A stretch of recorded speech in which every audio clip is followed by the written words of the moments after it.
Hey, we got live music. All right. Hey, Mr. Pond Boss, tell me how. Hey, Mr. Pond Boss, let's do it now. Yeah.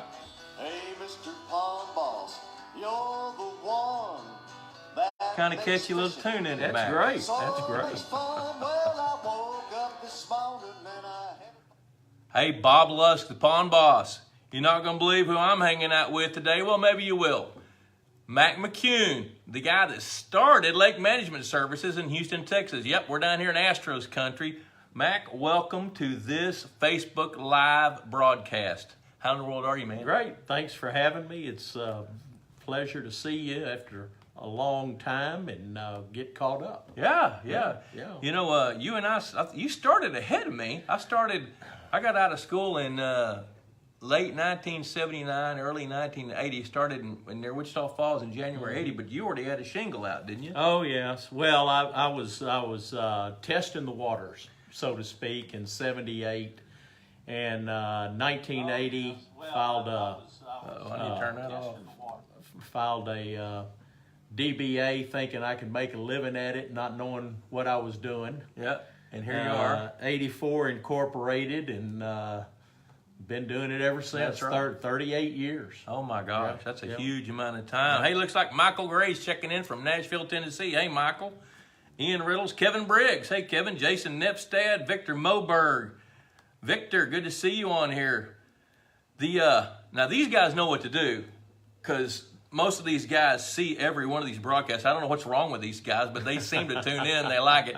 But here's the deal. If you will, hashtag Pond Boss Magazine in the comment section. Click like on this video and share it to your news feed. You'll be entered for a drawing. Now, I'm not at the house right now. As you can tell, I'm hanging out in Houston, Texas with my friend Mac. And we had a winner this week. I just don't know who it is because I forgot to call the office today and find out who won the Pond Boss cap and mug. So if you will click hashtag Pond Boss Magazine, type hashtag Pond Boss Magazine in the comment section, click like and share this video to your news feed, you'll be entered for that drawing. Now listen, you guys know what I'm going to tell you. Pond Boss Magazine, $35 a year. I took my wife out to eat Mexican food today in their Dripping Springs, Texas. It costs $45. That'll be gone tomorrow. Pond Boss, $35, full of nuggets that'll last all year long. That's right. Yeah. What a deal. Yes, sir. Yes, sir. Looks like Clayton Bounds, Mike Cottrell, Dusty Allen. You know, Mac, one thing I wanted to visit with you is how about those Astros, man? Well, I tell you, it's just they just keep pulling it out. It's a lot different this year than last year. They are having little issues with their relief pitching and streaky hitting, but they're still chugging along, and I think they're going to be there at the end against either the Yankees or the Red Sox. That's right. Yeah. That's right. Well, Yeah. good. That'll be fun. You know, I got to tag along and watch a little bit. My son had tickets to Game 3 last year, and I got to go to a World Series game. That's huge fun. It's exciting. Yes, it is. And you've been in Houston your entire professional career. I was born in Sugar Land. Okay, and that's where you live now. And I live in Richmond. Okay. Which is about 15 miles from here. But I grew up here in Sugar Land and hadn't gone very far in my life. But you traveled probably 6 continents doing what you do. Well, there's a lot of work in and around the greater Houston area, and it's grown considerably and most of our work is primarily in flood control, and because our land here is flat. Yeah. And so, of course, obviously Harvey last year was a major ordeal.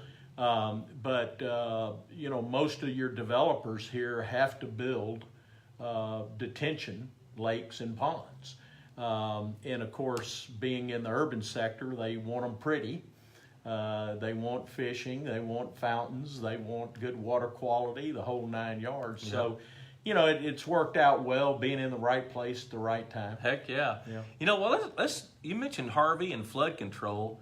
I read one of Shannon Tompkins' stories in the Houston Chronicle right after the waters receded, and it was estimated that there was somewhere between 30 and 37 trillion gallons of water that inundated this area. And I did the math on that. 37 trillion gallons of A water. lot of acre feet. Man, that's enough. Listen to this. That's enough water to give every person in the United States, not just every household, but every person in the United States, their 3,000 gallon minimum water bill each month for a year. Wow. It's also enough to give every human on the planet 5,000 gallons. Wow.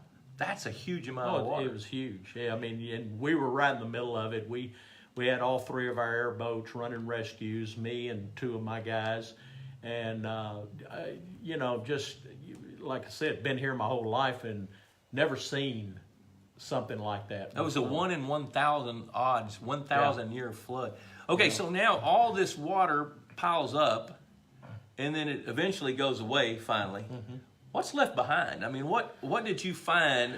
Our viewers, we got 22 people looking now, but they're going to look at this later and they're going to want to know what's the aftermath of having X number of feet of water standing on top of a retention pond. Right. What's the deal? Well, the biggest issue is the contamination of unknown water. You know, when you have a flood like that, you have a lot of storm sewers that back up and overflow. And you know, we're talking about having anywhere from 3 to 6 feet of water over 50% of the greater Houston area. That's amazing. They estimated that there were over 240,000 homes Wow. that were flooded, over 2 million cars. I can't tell you how many cars I ran over in the airboat over the top of. Oh my you gosh! know. I saw a picture of a Suburban with propeller Oh marks yeah. in the top. Absolutely. And I mean, it was something that you see coyotes and hogs. If you ever doubt that a hog can swim, let me tell you, They were doing it. They do it. They swim in single file. The coyotes are good swimmers, but of course, most of your fish, obviously, you lose a lot of your fish. You get a lot of rough species that now inundate, in there, and so you have your carp and your gar and buffalo and mudcats and things of that nature. The water's nasty. You worry about E. coli, for example, those types of things, and so. Now it's a rebuilding process where you have to go in and basically analyze what's left and then make your recommendations and try to get the fishery back up to where it was and hope something like that never happens again. Oh my gosh! No kidding. Yeah. Looks like we got Andy Benson. Andy Benson, you know Andy? Mossback Fish Habitat. No, I don't. You need to. Okay, good. Those guys make outstanding products to renovate old lakes and even enhance new lakes. Habitat. Yeah, habitat. Yeah, It looks right. like kind of like Christmas trees, except made out of recycled plastic with PVC stems and Right. things. Yeah, you need to check them out at Mossback. Good. Leanne Hartzell, she's our Skipworth, is our that's our advertising director at Palm Moss. She's on board. Chris Lee, Cody Coburn, Al Cahutek. Al lives around a lake near in Irving called Lake Vilbig. There's Greg Grimes checking in. He's fisheries biologist from Georgia. Met Greg, You know Greg? years ago. Yeah. Yeah, there's John Funk from a very dry mid-Michigan. Well, it's not dry here much. You guys have had more rains. We have. I mean, we had one 4th of July day that really, of course, everybody here is snake bit now. And, running. And so you get 6 inches in about 2 hours. Yeah, and, where's it going to go? Yeah, and it didn't. It flooded a lot of the streets. Yeah. Wow, that's crazy. Yeah. Well, hey guys, ask some questions. If you want to know about urban ponds or what some of the things that Mac's done in his career, and if you got questions you want to ask about your pond, just write them in. We're going to answer them for you.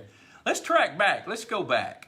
One of the things we were talking about before the show is you're amazed at at some of the changes and how technology has really impacted the pond management business. Let's go back to the early to mid 80s.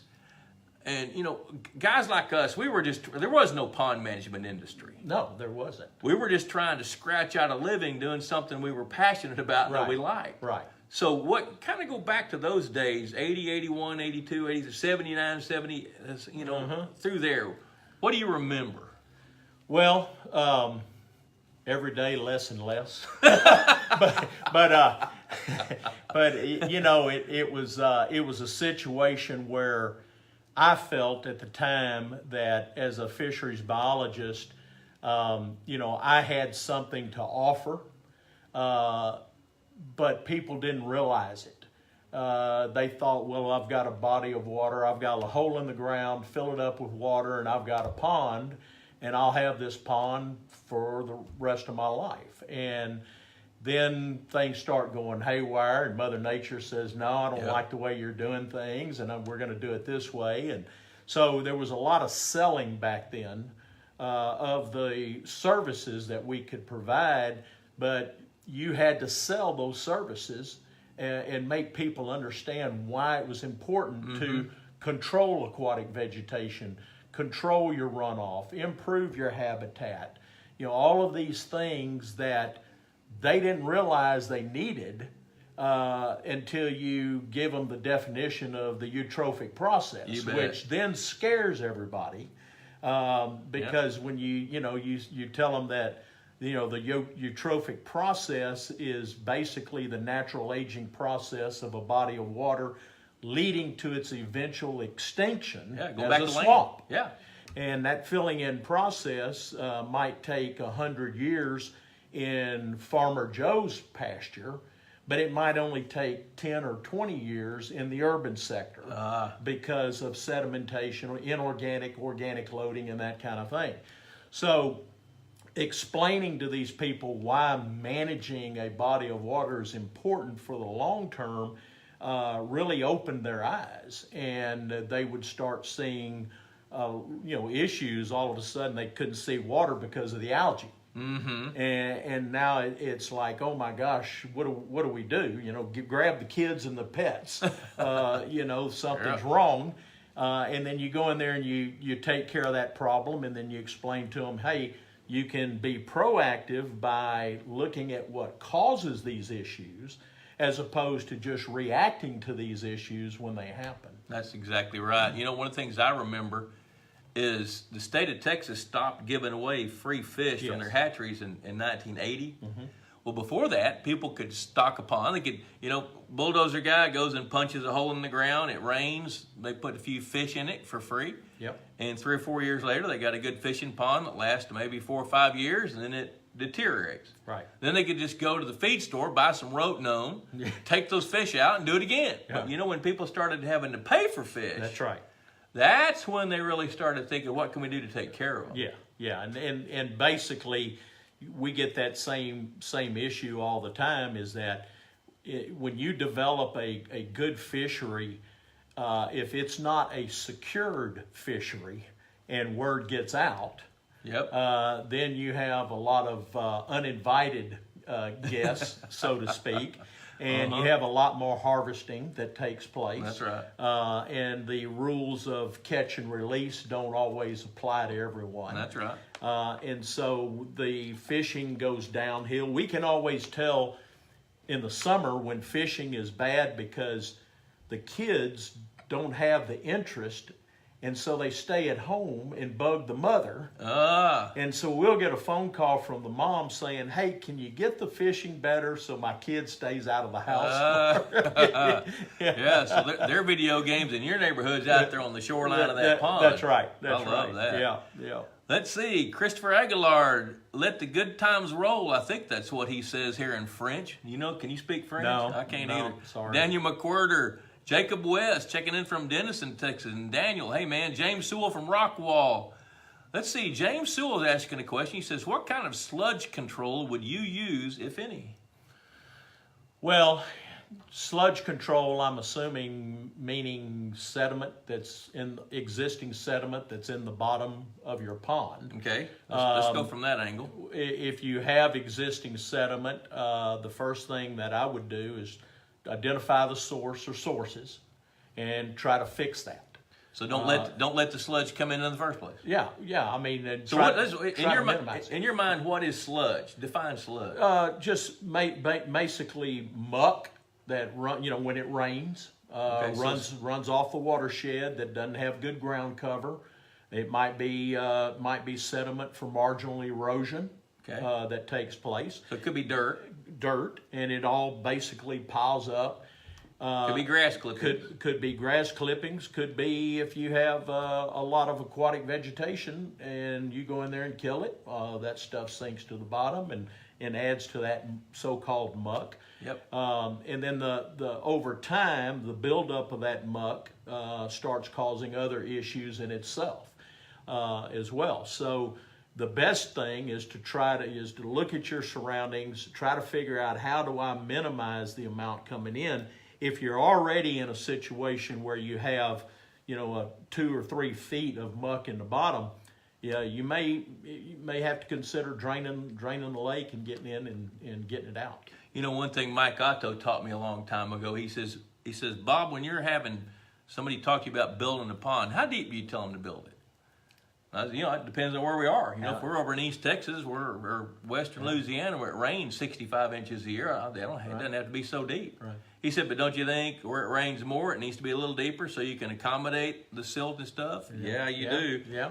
So when you build a pond, the depth needs to consider the fact that it's going to fill up some. Yeah, no, there's no question about it. And I wrote an article a long time ago entitled "How Deep is Deep Enough?" Ooh. And basically it in South Texas where when they dig their stock tanks, they dig them very deep so that when the spring rains come and fill them up, they still as summer goes and the water level drops, they still maintain enough water for their livestock, their deer and the animals to drink until the next spring when the rains come and fill them back up again. That's exactly right. Well, in creating all of that depth, a lot of times, as you know, you can create oxygen issues and stratification. That's right. And that type of thing. So if you look at it solely on a makeup water basis, you have to consider your rainfall amount. You have to consider your watershed.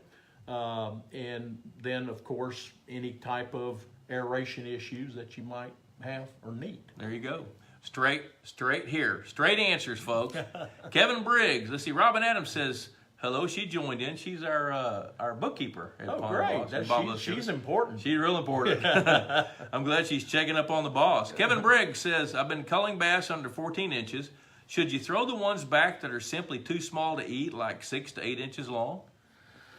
Well, obviously, without knowing the overall population, that's pretty a hard call. If you really think that you have too many bass, I wouldn't necessarily throw a 6-inch bass back, throw it away out on the ground because it's too small to eat.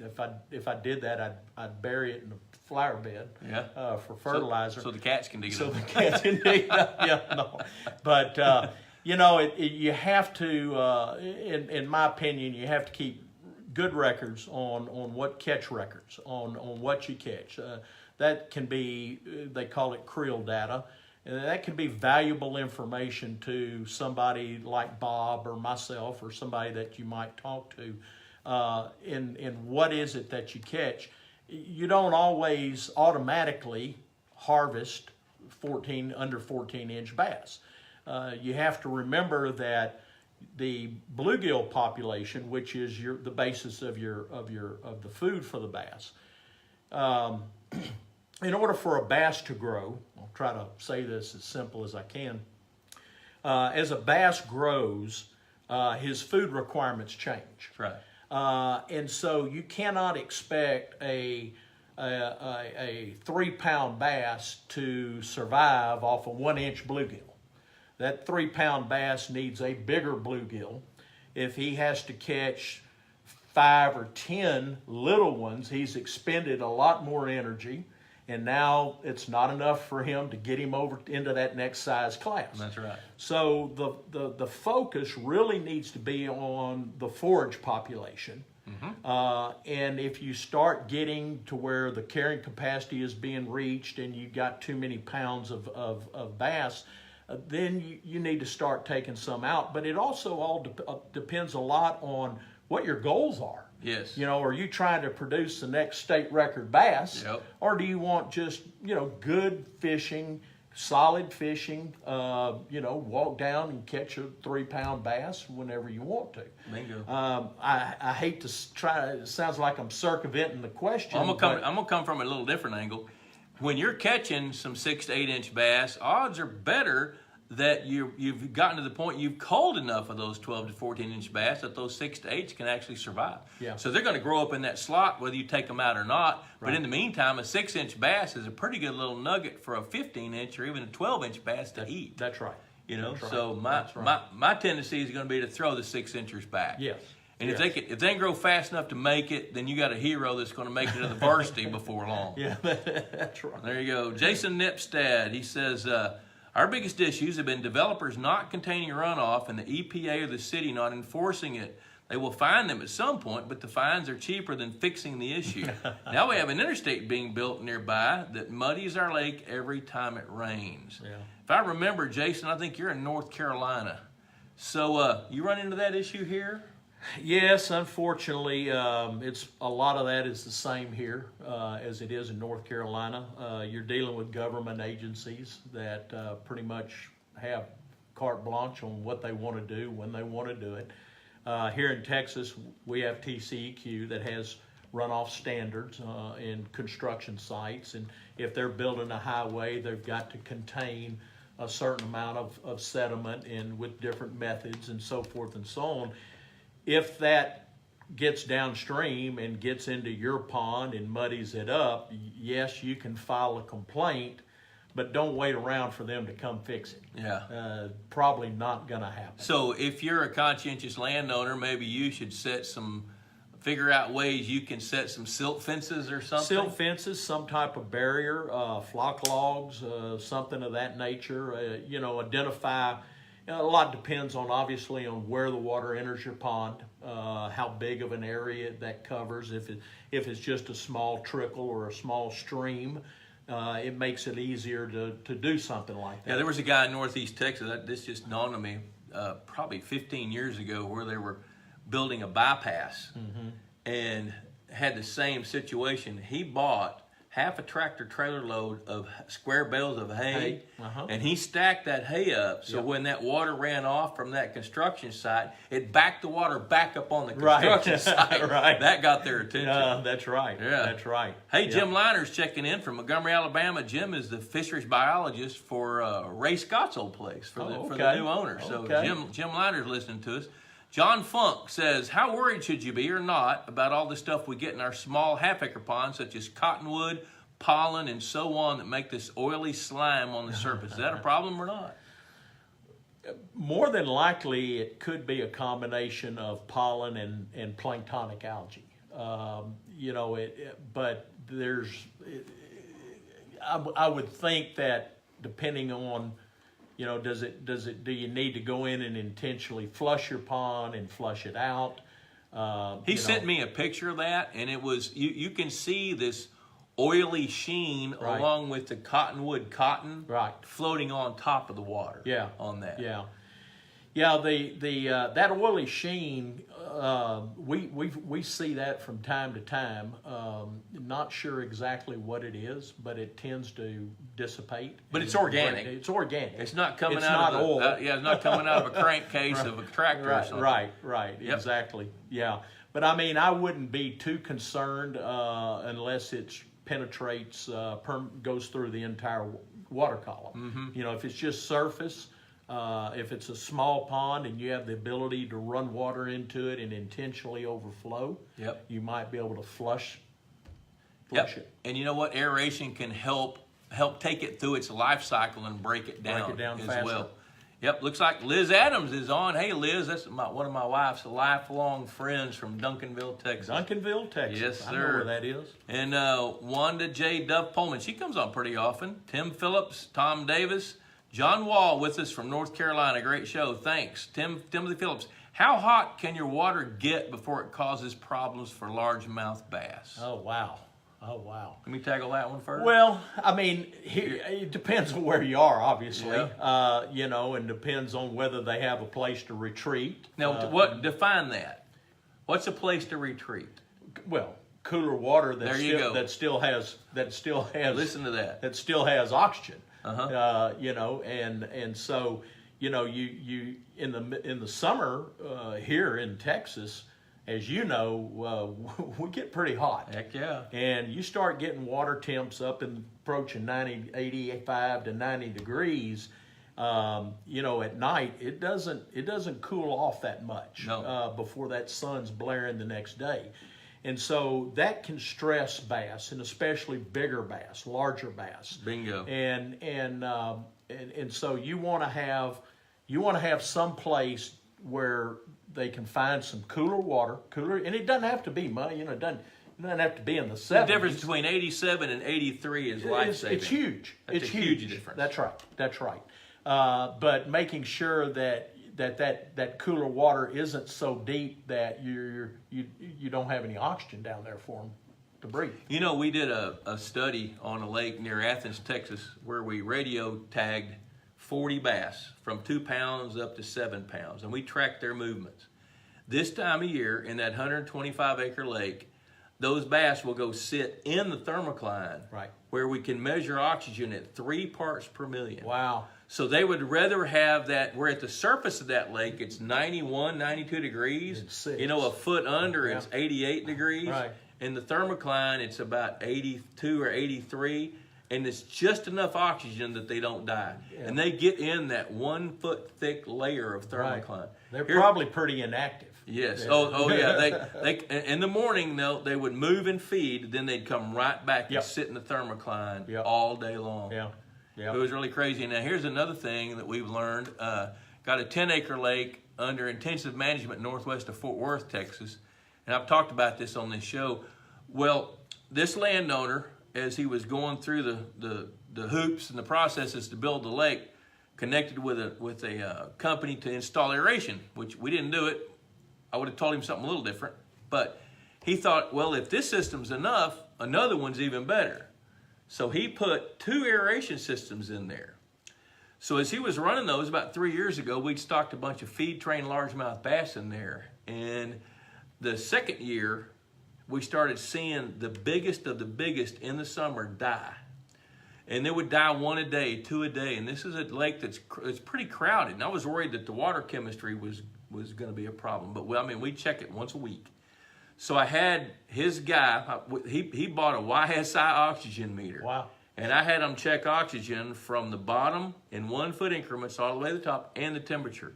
That lake was 87 degrees top to bottom.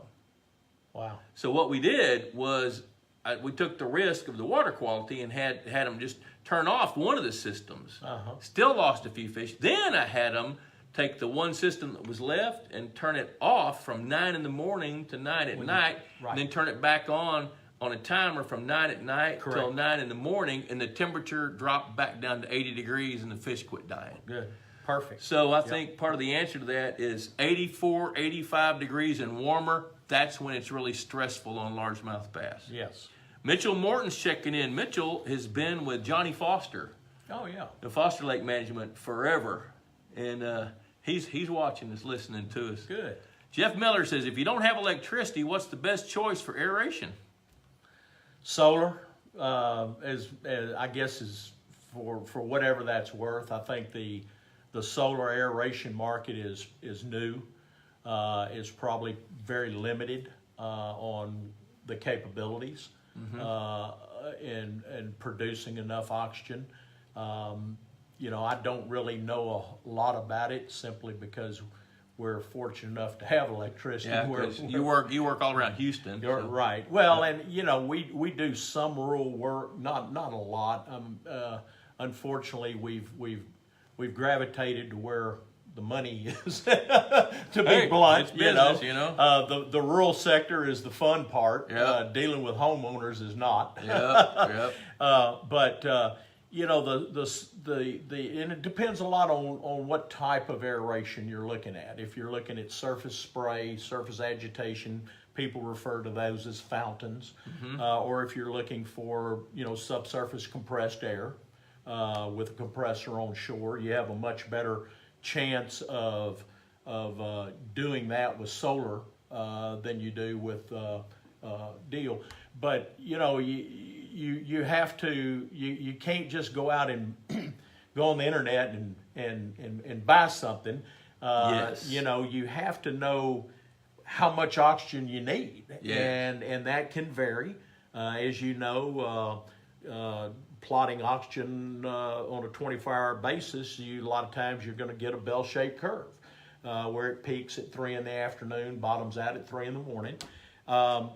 You know, oxygen is measured in pounds, and so you want to know what that aeration system is capable of producing. In other words, it's going to add, 2 pounds of oxygen per hour that it operates into that water, and is that what you need? And how do you introduce that?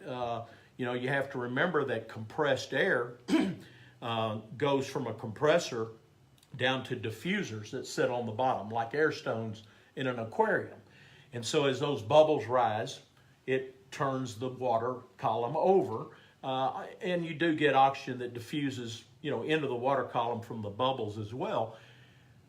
But if you have really poor conditions down on the bottom, and you come in and you start churning that water, you might create what's called a turnover, a lake turnover. Yep. And especially in the summertime. So you got to start, if you're going to do that, what I just heard you say is you need to size the system Correct. to the size of your pond and the depth of your The pond. volume. Which tells you how much water you got. That's right. And that's the system. And then you also need to start it up properly so you don't kill every fish, every plant, and every living helgramite that might even be swimming in that hole of water. Because if you aerate properly, the day you turn that system on is a big shock to that pond. Huge shock. It's a big shock. You can smell it. I mean, you can smell it. It that's smells right. like rotten eggs and sewage sometimes. That's right. Mike Rivers checking in from Tennessee. Marvin Dooley with Southland Fisheries. Hey, Marvin, good to see you, buddy. Let's see, Frank James. Well, let's take this question, then I want to shift gears a little bit. Frank James says, hey, Bob, Justin found largemouth bass on structure in my thermocline down 9 to 10 feet. Yes, I believe that. Deeper than I thought. Should I try to put in habitat that deep or stick to the standard 6 or 7 feet deep? When you're having somebody with a fishing lake where the primary goal is to have a good balanced fishery where they can catch, some 2 to 3 pound bass, some nice bluegills, and with an occasional shot at a double-digit fish maybe, how much of that lake needs habitat, and where do you put it? Well, habitat, in my opinion, is kind of an all-encompassing word, and it covers a lot of things. I've always felt that habitat is comprised of structure and cover. What's the difference? The difference is that structure is what attracts your predator fish. Structure is typically put in the deeper water. Bass are ambush feeders. They like to hang around that structure. Cover is what's along the shoreline in the shallow water. This is what gives your bluegill, your forage fish some protection, enables them to spawn and reproduce successfully. Without cover, it's just feeding time at the zoo. Yeah. And every time you turn around, you're having to call the fish farm and buy more bait fish. And bring them in. So establishing structure in your pond, again, it's kind of like goes back to what we talked about a while ago with the history of temperature and oxygen. That's going to kind of dictate where, just because you may have found some bass in 10 foot of water, doesn't necessarily mean you got to go dump all your structure in 10 feet of water. That's right. But I'm a firm believer in forage management. To me, forage management is the key. If I go out to somebody's pond to do an electrofishing survey, I can almost tell you what kind of condition their bass are in. I don't even have to see one, just by the condition of that forage base. I love that. You know what? Coming out in the next issue of Pond Boss, this is the current one, but coming out in the September-October issue is an article by Dr. Wes Neal from Mississippi State. They've got a lake on campus that he's been studying now for over 12 years. And what he's going to write about, you need to, $35. It's worth it just to get that article, I'm going to tell you. What he's found is what aeration in combination with additional structure does to the productivity of a pond. You know, so Frank, to give you a direct answer, I don't think you need to have structure in 9 to 10 feet of water. Now, especially since you're considering aeration, because it's when you aerate a pond, it's going to make that thermocline pretty much moot. You know, but if you've got the different kinds of structure that you need in water, you know, 6 to 7 feet deep, I think that's plenty deep. Absolutely. Do you agree Absolutely, with that? I agree.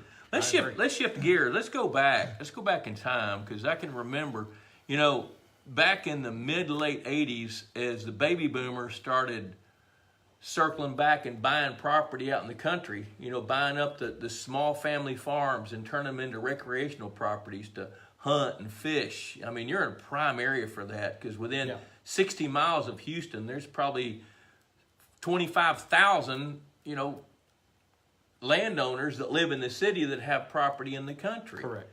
You know, what were the trends, as you can recall? Well, here's where I want to go. I want to go the trends you've seen over time from the late 70s through the 80s, the 90s, and then millennial, and then now. Right. What are the trends you're seeing that have started here and have gotten to where they are now?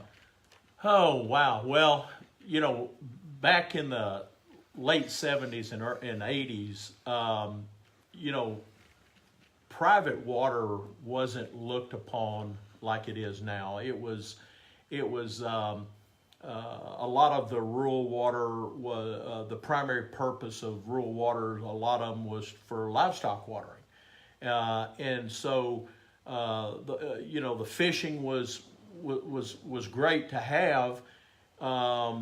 If the lake got covered in weeds and algae, well, no big deal. We just don't fish. But by golly, my cows need water. You bet. And so, you know, there wasn't a whole lot of emphasis placed on lake management per se, or fisheries management per se, back in the 80s. As the 90s came and people started making a little more money and so forth and so on, the interest started picking up, and people started getting in more into bass fishing, seeing the Big Bass program with Parks and Wildlife, Share-a-Lunker, right. that type of thing, and then you started having the Lake Conroe Big Bass tournament every year, and so all of a sudden, bass fishing started gaining momentum. And as bass fishing gained momentum, so did the interest in these bodies of water. They might only be a half-acre pond, or it might be a 10-acre lake. And so as people started having more and more interest, it was more of a I don't have time to manage this. Or there's some 5-pound bass I can buy and throw in. Yeah. We had I remember a lawyer customer that I had made a lot of money in the asbestos industry deal with the asbestos thing. And he was a big fly fisher, and all he wanted was giant red ear sunfish. That's all he wanted. And so I approached him and said, okay, we're going to stock these 3 to 5. And he looked at me and, you know, and he said, I don't have time for that. I said, can't you get them, and don't you get those big ones over in Georgia somewhere? I said, yeah. He said, well, figure out what it's cost to fly them over here. Let's go, you know. Yeah. So there was a lot more of instant gratification, I would call. And then as the 2000s came into play, and as more and more environmental issues popped up worldwide, and you know, and so forth and so on, people started kind of becoming more and more interested in more detail of what's going on in these ponds. I see the same thing. And it just amazes me. I've told you, your readers and listeners probably don't know this, but back when Bob and Mark McDonald and we met at a Whataburger in Dallas back in, gosh, a long time ago. I don't remember when it was. and they told me about this idea of pond boss. And I thought it was the most ridiculous thing I've ever heard of in my life. And I said, well, just how much can you talk about lakes and ponds? You know? And I told him, I said, I think you're wasting your time. You know? Well, lo and behold, was I ever wrong? 27 years later. 27 years later, and it amazes me how much this guy, Bob Lusk, knows. I mean, he's just a wealth of information, and it is just incredible to me the interest that people now have for their bodies of water. And that's one of the big trends is people want to know more. They want to know more. Yep. And then, it wasn't that long ago that really pond management was designing a pond, putting some fish in it, killing weeds, and fertilizing. Yep. Oh, and maybe an electrofishing survey. Right. Maybe. Could be. Yeah. If somebody could understand the reason for it. Right. But now, I mean, look at all the tools. Oh, yeah. we've got. Oh, absolutely. Absolutely. It's an industry now. Oh, like I think it was Yogi Berra. If I'd have known where this was all going back in 1980, I might have done things a little bit different. Because it just amazes me, and people come to me all the time and they ask me questions, and it's like, okay, you're asking me something, you're asking me what time it is, but the only way I can answer is tell you how to build a clock. Watch. That's right. And so how do I break that down to where you can understand it? Yep. And then be able to do something with it. But people like that. People want to know more. They want to learn. They want to know what oxygen demand is. They want to know what pH is. They want to know what eutrophication means. What eutrophication is, and all of these factors, because they're all things that are going on in your pond. Yes. Every lake and pond, no matter whether it's natural or man-made, goes through this eutrophic process. Yes. Every one, and it's Mother Nature's at her best. I mean, that's just the way it is.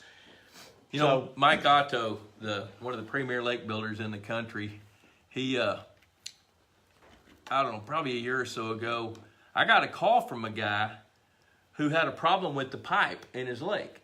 It had corroded to the point, and that pond was like 30 years old. Drain pipe. Yeah, the drain pipe, the overflow pipe. It was corrugated, galvanized aluminum, right. and it had rotted. Right. And his lake was leaking and falling pretty fast. Mm-hmm. So I said, man, how old is your lake? He says, well, it's 32 years old. He says, Mike Otto built it.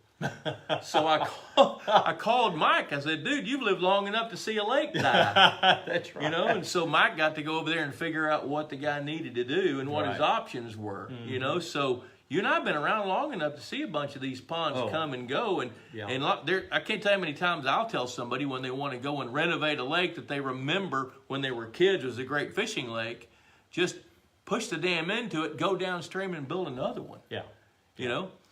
That's it. One of the biggest mistakes that I see people make when they're building a new lake is they neglect the watershed.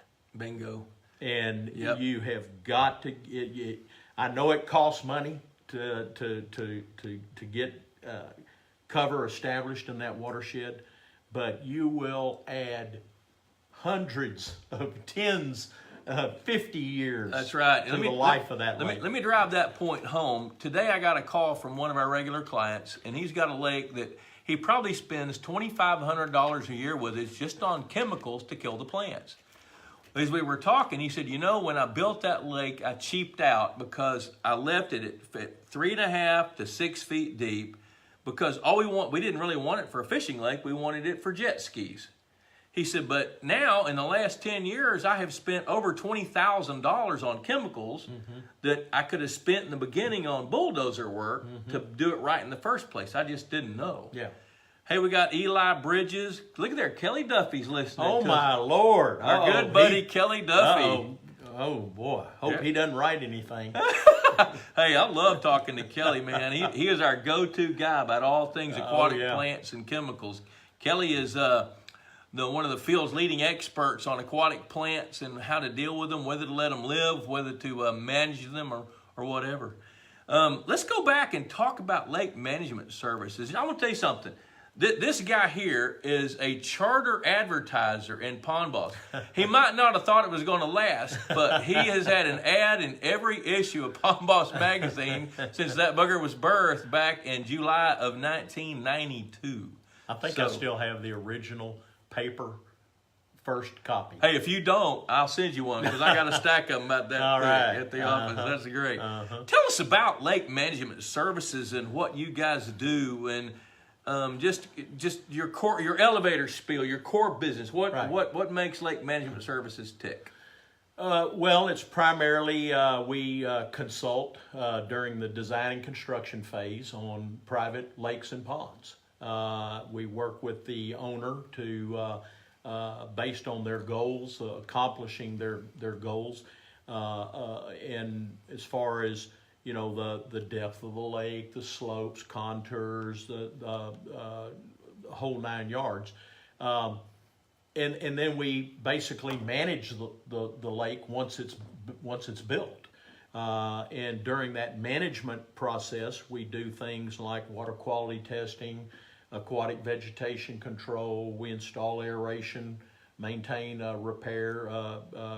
We do 3 or 4 different brands of aeration equipment. We do fish population assessments. We stock fish. We pick up trash. Now that's probably a big deal in an urban setting like this. Do you you have crews that's what they do? Yeah, we're kind of set up like the landscape business. Okay. We have a field office in Richmond. We have a field office up in Spring, north part of Houston, and we have one in Pearland, kind of the south part of Houston. And our corporate office is here in Sugar Land, and then we have a Dallas-Fort Worth office, and we have crews basically that go to these different lakes on a scheduled basis and perform all these duties. So it may be picking up trash. It may be checking fish growth. It may be doing water chemistry. So what I'm hearing you say, let me make sure I'm getting this right. You work with that individual client, whether it's a homeowners association or a landowner, and they set goals. You establish the status, and then you guys together create a plan to get them where they want to be, and then maintain it. That's correct. That's correct. All right, there you go. Lake Management Services. There's an ad in every Pond Boss magazine. And Mac's been at it forever, and you could tell by listening to him, this guy knows what he's talking about. He's been there, done that. Mac, let's, Kelly says, are we really safe with you two guys in the same room? Well, as long as you're not in it, we're all safe. Yeah, good one. If you were going to describe, let's do it this way. Go back just a few years and think about the most successful ponds that you guys have played a role in, and define what a successful pond means to you. A successful pond to me means one that doesn't cost an arm and a leg to take care of. And that's all a function of design. It's a function of the amount of time and effort that you spend in designing that body of water within the geographic area that you live in, the type of soils that you have, the type, the trees, the vegetation, all of that's going to dictate kind of your water quality as well. If you're runoff dependent, meaning your pond only gets water when it rains, that's a very important part of the puzzle. Or if you're fortunate enough to have a groundwater well and you're pumping groundwater to keep the pond level up due to loss of evaporation and or seepage. So all of these factors come into play before you establish your goal and you say, I would like this. Here's what I have to work with. Now, from that point, in order to design a pond properly, you've got to have an understanding of the curveballs that Mother Nature is going to throw. Yeah, floods and droughts. Just everything. Different changes in water quality parameters. Right. For example, things of that nature. You're not going to stop all your problems. A lake or a pond is like a swimming pool. You always got to take care of That's it. right. At least monitor it. Yeah, I mean, in here, we have a big problem with algae. You quit putting chlorine in a swimming pool, you get algae. I Yep. tell people algae and roaches will be here till the world ends. I mean, that's just part of the deal. Yeah, Well, that's right. if you don't have algae, you don't have a productive body of water. You've got, that's why sandpit lakes have no algae. I mean, there's no nutrients in sand. Yep. And so even though you might have the clear water and the sunlight penetration, you don't have these massive weed or algae problems because there's no nutrients there. So the design of this body of water is where it all starts, and that's what's going to dictate whether 5 years down the road you fill it in with dirt. Yep. Just like my neighbor did with his swimming pool about 4 years ago. He got sick and tired of it. He said, "I've had it. I'm not doing it anymore." And by God, the next thing I know, there were dump trucks coming and Dumping dirt. Listen, that's a dumping garden. dirt. It's the prettiest rose bed you've ever seen. That's right. I mean, he filled it up. He filled it up. I want to emphasize what Mac is saying.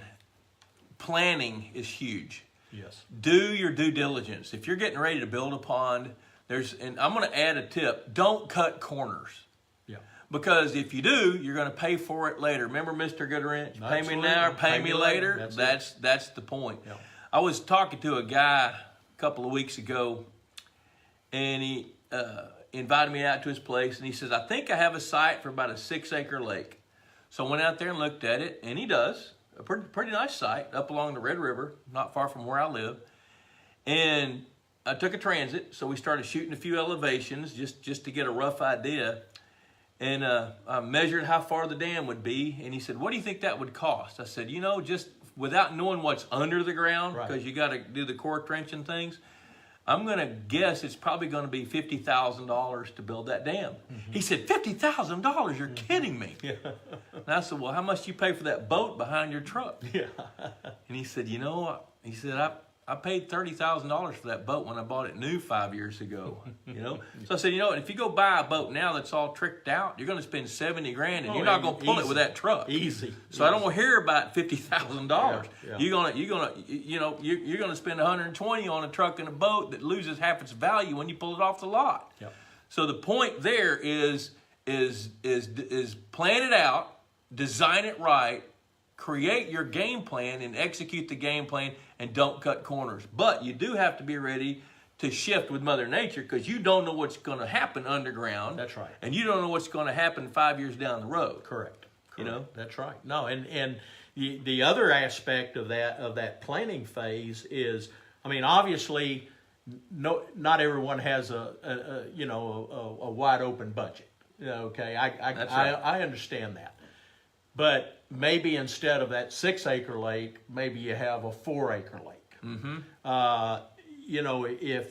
If your idea is to grow big bass, and you say, well, I only have this little 1/2-acre pond, this is going to be pretty limited on what you're able to do with a 1/2-acre pond. So now you're going to say, well, you know what? You really need that 3-acre or 4-acre or 5-acre lake.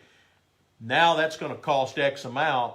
How bad do you want those big bass? That's right. You see, that's right. So it's all weighing out, what you have to work with. It's a balancing act. That's right. Philip Wildman joined. Philip's the one that wrote that little ditty song that we started off Oh, that the was show good. with. I like that.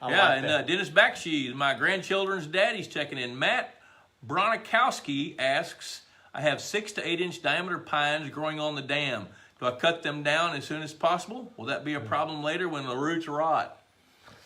Well, trees on dams never's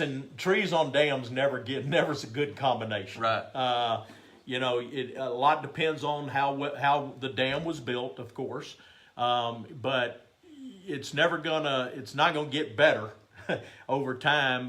They're gonna cause some issues, and you're going to destabilize the soil, the water likes to find little crevices and follow roots and so forth, and And once it starts, once that water starts flowing, you can't stop it. It's over. That's not something you put a Band-Aid on and it won't heal. Right. So 6 to 8 inch diameter pines, that's a little bit too big to be cutting down off of a dam and not expect a problem. I think I'd bring in somebody that knows about dam construction and let them look at it. Yeah. Because I don't think you can make that decision just based on the fact that you have pine trees. You need to see if the dam's eroded. You need to see the shape of the spillway. Does the lake need to be rehabbed? There's other factors. I'd bring somebody in that knows about a pond. Justin Shink says, what's the topic? I'm late, boss. Ponds, Justin. Ponds. We're talking about ponds with Mac McCune from Lake Management Services. Rewind and you'll see it's a good show. This guy's been around a long, long time. He knows what's going on. How can people get in touch with Lake Management Services if they want to work with you guys? There's an ad in Pond Boss Magazine. Have I told you about that? Lake Management Services has an ad in here, $35 a year. The next issue's coming up. You need to be involved in that. Some great articles in there. But if they want to find you, how do they do that? Our website is www.L as in Larry, M as in Mary, S as in Sam, L as in Larry, P as in Paul.com. LMSLP.com. Okay. Our phone number is 281-240-6444. You've got it on speed dial, sounds like. Yeah. Well, you know what? This hour's flown by. We're at 7:26. Can you believe that? Yeah. We're almost done here. Do you have any closing comments? Any more sage wisdom you can give to folks? We got 34 people looking online now, and I guarantee you there'll be 4,000 people that see this video in the next 3 or 4 weeks. Yeah. What's some good advice you can give to a landowner or pond owner? I think probably, like we said earlier, the biggest factor that I've seen is to plan and design your body of water to the best of your ability. I've seen over 38 years people dig a hole in the ground, fill it up with water, and boy, I've got me a pond. And there's just so much more to that. But maintaining a lake or a pond is not cheap if you have problems.